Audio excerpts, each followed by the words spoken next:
बाप्पा खरं तर पहिली डीपीटीसी आहे आणि आज फ्रेश चेहरा घेऊन आलात लय वेळ बसून. बीड जिल्ह्याचे जे प्रश्न प्रलंबित आहेत त्याच्यावर चर्चा डीपीडीसी सोडून पण काही आहे ते करण्यासाठी आदरणीय जिल्हाधिकारी महोदयाशी चर्चा करत होतो, त्याच्यामुळे थांबलो होतो. आता ते बाकी सर्व आदरणीय पालकमंत्री महोदय चर्चा करत होते, अगोदर मी थोडं थांबलो. ते गेल्यानंतर मी माझी चर्चा झाली आणि निघलो, कारण परत पुन्हा जिल्हाधिकारीकडे यायला आणखी तेवढ्या वेळ घालण्यात मी परत बाहेर जाणार आहे. उद्या पण आहे मिटिंगला, त्याच्यावर चर्चा करत होतो. याच्यासाठी फ्रेश दिसायला मी कधीही तुम्हाला फ्रेश दिसलो नाहीचं उत्तर द्या मला. मीच फ्रेश आहे, पहिल्या दिवसापासून फ्रेश आहे. हां, कसं वाटलं आजचा पहिला दिवस डीपीडीसीचा? बीड जिल्ह्यातल्या जनतेनं जे मतं दिलेत त्याचा रास्त अभिमान जनतेला वाटावा, त्याच्यासाठी मी सभागृहामध्ये बसलो आणि त्या जनतेला कसं वाटलं असं विचारलं पाहिजे मला. तिजोरी भरून आहे, खडखडत नाही, आता दिसलं तर काहीच नाही, त्याच्यामुळे तिजोरीवर आणखी तिजोरीला हातच लागला नाही ना. आता तिजोरी कशी वाटली जाणार आहे, कधी भरणार आहे, कधी बजेट, कारण त्यांचं पार्सली बजेट ही मागचं झालेलं आहे.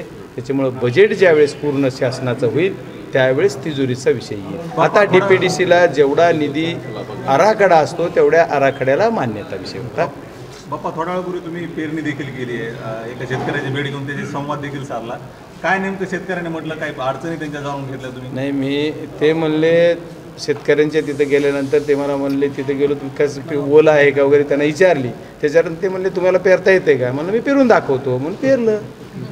काही अडचणी सांगितल्या का त्यांनी? नाही, अडचणी बियाण्याच्या बाबतीत सध्या त्यांनी काही मला तसे बोलले नाही, त्याच्यामुळे मी उगीच काहीतरी बोलणं चुकीचं होईल. बाप्पा, समता परिषदेची एक बैठक झाली, त्या बैठकीमध्ये छगन भुजबळ हे पुन्हा उद्धव ठाकरे गटात जावं अशी त्यांच्या समर्थकांची मागणी केलेली आहे. कसं पाहता या सगळ्या गोष्टी? हा त्यांचा वैयक्तिक विषय आहे, त्याच्यावर मला काही बोलायचं नाही. काही जर येत असतील तर सामावून घ्यायला काय अडचण नाही, मी एवढा मोठा नेता नाही आहे. मी एक बीड जिल्ह्यातला राष्ट्रवादी काँग्रेस शरदचंद्रजी पवार पार्टीचा कार्यकर्ता आहे. नेतृत्वाचा विषय तो माझा नाही.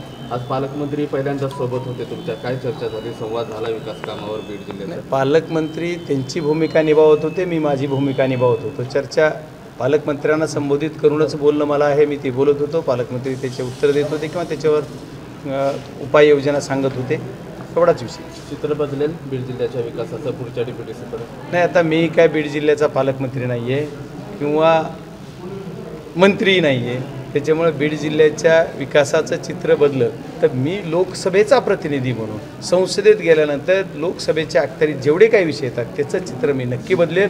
मी उद्याच्याला नॅशनल हायवेची बैठक लावली, रेल्वेची बैठक लावली, बँकेची बैठक लावली, DRDची बैठक लावली. या सर्व ज्या अखत्यारीत माझ्या येतात त्या सर्व दिशा म्हणून एक योजना, त्याच्या ज्या काही योजना येतात जवळपास 27-28 योजना केंद्राशी संलग्न आहेत, त्या योजनेला मी आणखी नंतर दिशा देईल. त्यामुळे आज मला जेवढ्या पाहिजे तेवढ्या मी 2-4 बैठका लावल्यात की मी दिल्लीला जायच्या अगोदर त्यांचा काय डाटा आहे, तिथं काय आहे हे करून मी घेण्यासाठी आता मला दिल्लीमध्ये गेल्यानंतर आपल्या बीड जिल्ह्याचे काय मागण्या आहेत किंवा काय प्रलंबित प्रश्न आहेत याच्यावर बोलता आलं पाहिजे. अधिवेशनात तर बोलणारच, पण अधिवेशनाच्या नंतरसुद्धा आपल्याला मंत्री महोदय तिथले असतील, कोण काय असतील, त्यांना भेटून आपल्याला आपले विषय सांगता आले पाहिजे. त्यासाठी मी बैठक लावली. नेत्याकडे होती, त्यात त्यांच्या पैशावरून वाद होता आणि इतर काही त्यांचे काही संबंध होते का किंवा अनैतिक संबंधातून आहे का हे तपासात निष्पन्न केलेलं आहे.